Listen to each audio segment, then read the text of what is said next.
phrase right out of his story. Let's ride with the family down the street through the courtesy of Fritz and Pete. When you're with the Flintstones, have a yabba dabba do time, a dabba do time. We'll have a gay old time. Flintstones, meet the Flintstones. Ooh, okay. Deandra can sing. Now I'm just going. But hey, welcome back, Pursuers. We're so happy to have you. Happy 2022. This is our first video of the new year. It is. How fitting. So we're definitely hyped to be back with you. I know you guys had to like that graphic. You had to. We that loved Flintstone graphic. And then you see our team of I guess it's like graphics and artists, marketing and yes. Our whole team that we have, they are learning things. Learning lots of things. They're learning lots of things because we done added a video to the video. Amen. And so we are just happy to be here, but we really want to get into our topic. Yes. Wait, before we do that, did you even watch the Flintstones? Deanna, don't come for me. I am not that young. I have seen several episodes of the Flintstones. Okay. I do remember the Flintstones, and I more so remember the movie, the Flintstone movie, because it was good. If you haven't watched Flintstone movie, Halle Berry was in it. I do remember we had representation. Yes. I do remember a little bit of the Flintstone. I ate the vitamins. Amen. I had Flintstone vitamins. They're the only one with the iron. The gummies don't have the iron. I had the Flintstone, but I was eating them things like candy because they were good. Yes, but give us a little bit for those who do not, who aren't familiar with the Flintstones. Give us a little recap. Okay, so the Flintstones was this great kids show growing up in the day, and as you heard our little intro from their theme song, it would start off with this yabba dabba doo, and so it was like really popular, like with the Jetsons, all of that. I feel like it was the 80s. I don't know if it was 80s or 90s, but I feel like maybe it came out in the 80s. Okay. And so we chose this title. We're going to share why. Actually, just tell us, where did this come from? It was after church. So our pastor, it was funny because for the new year, I actually watched a New Year's service with our bishop, and he was preaching around this idea, and then went to church on that following Sunday, the first Sunday of the new year. And our pastor was kind of preaching around this same idea of Flint and setting your face like Flint. And really it's stemming from being okay with the things that you've been through, especially the suffering. Yeah. And so after church, you know how when you go to church and your edges get snatched, like completely, like when the sermon just kind of yokes you up. That's what happened to me that first Sunday, because God really spoke to me heavily about the fact that some of the things that you're complaining about, I'm using for your good. And snatched me by my edges. I was like, okay, God. And specifically that Flint part, and I was talking to Deandra about it, and I was like, the first thing I thought about was like the Flintstones. Yes. And she was like, oh girl, the Flintstones, I was like, that is good. I was like, we need to do something on that, because the more we started to think about it, it's so much. Okay. It's okay. Keep going. It's a lot. So that is how we came up with this idea to talk about Flint and connected to the Flintstones. And so that sermon that our pastor preached that particular Sunday was titled, "It Had to Happen This Way." And it, like Kalana said, it talked about suffering and opposition and how to set your face like Flint in the face of suffering, in the face of your opponents, in the face of the enemy, in the face of attacks. Yeah. And so it's really one of the words that keeps coming back up with just any of our conversations has been the word resolve. And so Flint has become synonymous with that. And we're note takers, so we got our little notes and stuff. We're not gonna just get up here and like freestyle. Listen, we study, child. Amen. And so we first want to just tell you what Flint is, because we don't assume that everybody know. Right. We're gonna keep it real basic. So simply we're not talking about Flint, Michigan. No, and pray for them, because I don't know if they got their water yet. Exactly. The keep water them may lifted. still be not right. Flint is basically stone. Yeah. It's hard stone. It can be sharp if broken in a certain way. It can be used as a knife.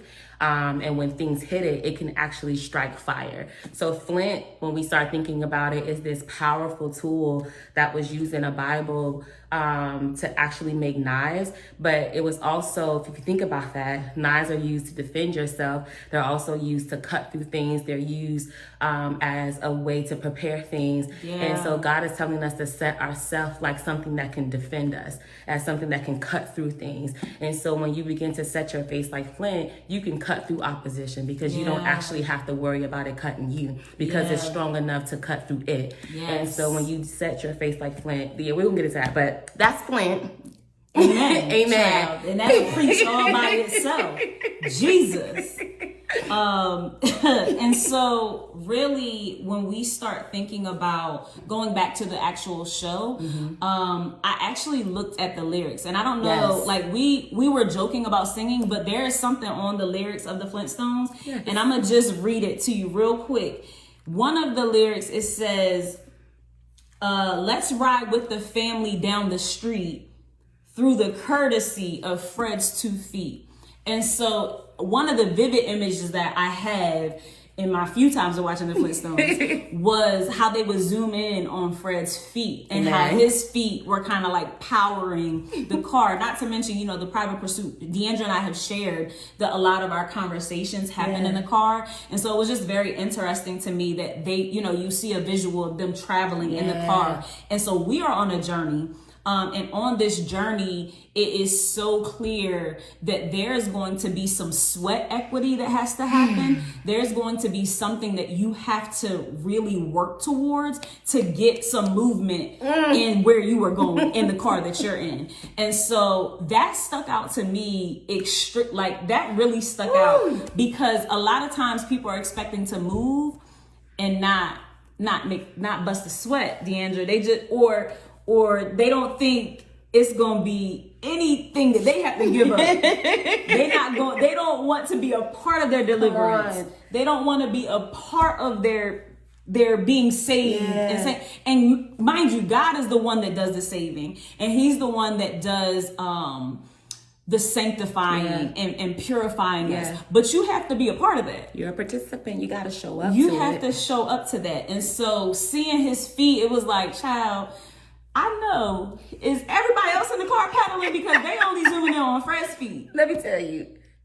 We gonna segue real quick because what Kalana just said is everybody else pedaling. Check your car. Check your passengers. Check the people in your car. I tell Deandra all the time that she is my ride or die. And that's important because Deandra talked about your resolve. And a lot of times when we were talking about examples, like, you know how in the hood, like if you are in like a not so nice neighborhood or in, say, even gangs or just street violence in general, a lot of times if you're really not about that life, people will be like, it's time for you to go home. Go ahead on. You're not supposed to. Go ahead, stay in the house. It's going to be dangerous for you. This is about, the rubber is about to meet the road. It's time for you to go. And when what they're really saying, because some people get offended, but what they're really saying is the people who stay here are about it no matter what happens. Come what may. Come what may. And so you have to really check the people in your car, because everybody really isn't down for the come what may, especially not when we're on this kingdom journey, when we're following God, because some of the things that I thought were gonna come didn't come on my come what may, and some of the things I didn't expect, that's what actually showed up.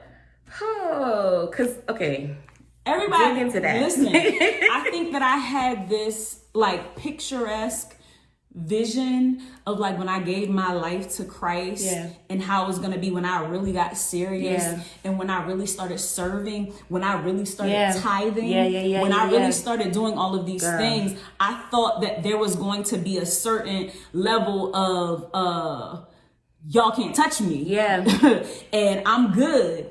And it seems as if the more that I got in alignment with what God was calling me to do, the more I had to pedal and the more bunions I had on the bottom of my feet from trying to move this car like Fred Flintstone, because it was getting harder. Yeah. And so what showed up wasn't what I expected, but nonetheless, and this is in alignment with everything that our pastors have been saying, you have to keep going. You have to. Nevertheless. A good nevertheless. And people who will push you, who will understand that in this season, we do have to set our faces like Flint. Every child, not just my face, my whole body got to be set like Flint, or my face will be Flint and my arm will be over here like doing taxi, its own thing. Taxi. Can I get an Uber out of here? So my whole body got to be set like Look Flint. here. That's just me. Y'all might not have them kind of problems. I want to be Flint all over. But we do have some questions, so Yes. I want to get into the questions. Deandra, what scenarios might require us to set ourselves like Flint, and what are the benefits? Oh, I'm going to use a personal example. So I think one scenario that God can use to set our face like Flint is when we are petitioning something or pursuing something that we think is going to be good for us. For me, mine was career. And God just kind of stopped me in my tracks. So long story short, went for a promotion some years back. And my boss told me, nah, you're not qualified. He gave me a 10% raise. And I was like, oh, I'm out of here, God, because they don't value me. They don't see me. And God said, no, I want you to stay. And for me, I was like, okay, this is my very new obedience. I was new to obedience. Amen. And he said, stay and keep performing at the same level that I was. So I had to stay and keep performing and doing what I was already doing, which was above the level of that I was being paid at, and was really working at a level I should have been paid more. And I had to resolve in myself that come what may, even though I felt I was worth more, I'm going to keep doing what God told me to do. He said, I can't leave. But that didn't give me an excuse to start performing in a subpar manner. That's a good example, Deandra. Let me tell you what he did, though. 3 months later, the same man who told me, no, I wasn't qualified, came back and said, I watched you. So my opposition was a no. And he says, you are qualified. Basically, I'm going to give you a 20% raise on the 10 that I gave you. And the benefit of setting your face like Flint and having a resolve on who God is, no matter what other people can't see about you, is that God is your rewarder, not man. And God can turn the heart of the king. It's in his hand. So in that scenario, the king was my boss. And so, that's a benefit. First of all, that is real good to me. And I love what you said. You had to keep performing at the same level. You couldn't change up what you were bringing. You still, and that's a part of the Flint. That is a part of the Flint. Next thing that we wanted to talk about was, how do we set ourselves like Flint while pursuing God and the things of God? And I think for me, it has been about making sure that I keep God in his rightful place. And I never confuse who God is with what I'm going through. And so just because I see sickness, I have to always remember that God is a healer. Just because I'm in the midst of chaos, I have to remember that God is peace. Just because I might have a little bit of lack over here, I know that God is a provider. And so I think keeping God in his rightful place helps me to set my face like Flint and be a Flintstone. Because that's what I'm trying to be. We gonna be a Flintstone. Okay, that's why we got this whole video set up, because we are wanting to keep God in his rightful place, and nothing that happens, nothing that I go through can shift my perspective of God. That's really what it's about. And I think that's when we'll start to see the promotion. We'll start to see things shift, because your promotion is not what I'm after. Because your promotion doesn't faze me. It really doesn't. I'm after pleasing God. That's it. We're going to close with some wisdom for the pursuit. Success is not the only thing that can preach. Come on. Sometimes it's our suffering that preaches the most. And that's a hard word sometimes, but it's true. And so we hope that you guys can focus on setting your face like Flint, being Flintstones, and stay tuned.